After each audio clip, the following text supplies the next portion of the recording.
All right, welcome to Introduction to Materials Science and Engineering. My name is Janet Callahan, and so this is an early introduction to mechanical behavior of materials.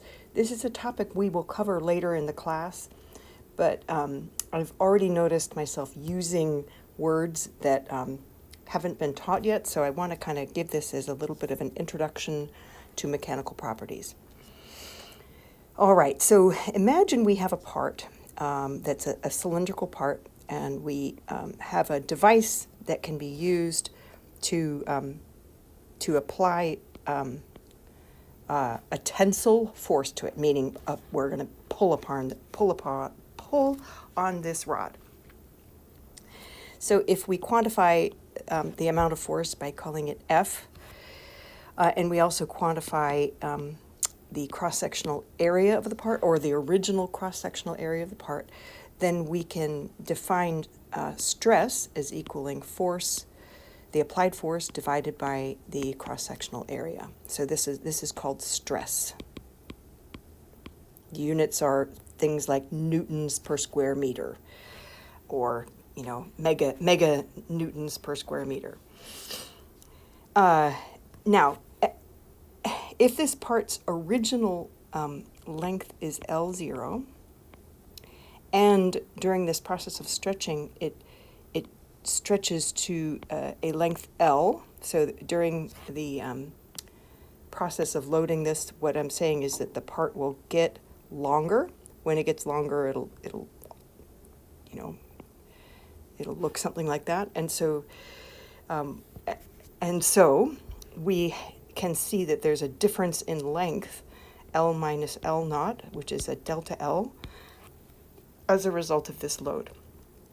If we take this change in length and divide it by its original length, we have a dimensionless quantity because it's like meters per meter, right? So it's dimensionless. And we give this a name, which is called strain, S-T-R-A-I-N. So we've defined stress and we've defined strain. This is useful to us because we can do this experiment in a machine that is measuring how much force is being applied and how long it is getting. And so the machine can record data as stress against strain, or stress on the y-axis and strain on the x-axis. And nearly every material on Earth will initially exhibit a linear deformation upon being loaded. That is to say, it'll elastically stretch. And so this linear portion is we can give it a slope. A name of the slope is of capital E. This is what we call the Young's modulus,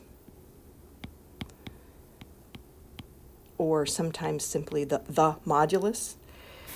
And it refers to elastic behavior. And by elastic behavior, what I'm referring to is the fact that if we load this part up to increasing amounts of force, and then we unload it by taking the load off, right? So I'm putting arrows working its way back down. This part will recover to its exact original length. It won't be any longer than it was before the experiment, because this particular part, let's imagine it's a piece of steel, is capable of just bond stretching. And that's what happens. That's how it is able to elastically deform. By elastic, I mean in a recoverable way. Just like an elastic band, right? You stretch an elastic band, and then it returns to its original length. All right, so having said that, if we continue to load this part further on up, it's still linear.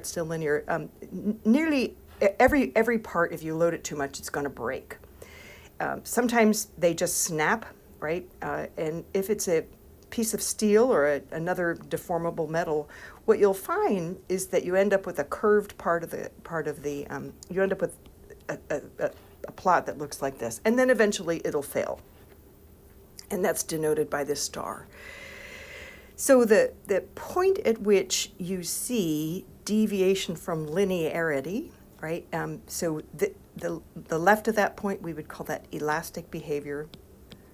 And to the right of this point where it deviates from linearity, we now call that right-hand side plastic behavior or plastic deformation.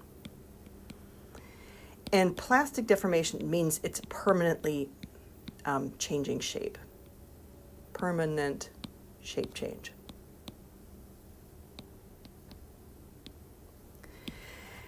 And I have a lot more to say about this, but we're going to save all that for Chapter 7. The main things I wanted to help explain were these new terms of, well, I guess I'll add one more thing.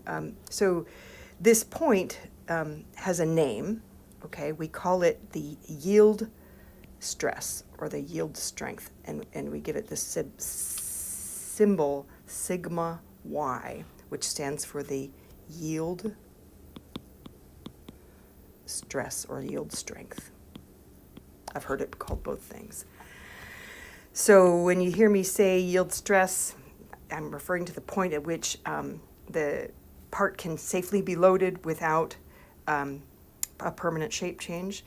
And then there's other words, like the maximum of this curve is often called the ultimate tensile strength. This point over here is fracture. I mean, there's a lot of vocabulary associated with these kinds of measurements. But again, just to kind of bring you back to the fact that this is an introductory chapter, the main point is that these values, such as the yield stress, these are materials properties that we can use to then describe our relative ability to load different materials. And we looked at some of those curves in Chapter 1. And you saw how even different alloys can be loaded to vastly different extents and still elastically recover. All right, I hope that gets you kind of caught up, those of you who were like, what is she talking about today? Because we will spend a great deal more time on this out there in Chapter 7. But that's it. Thanks.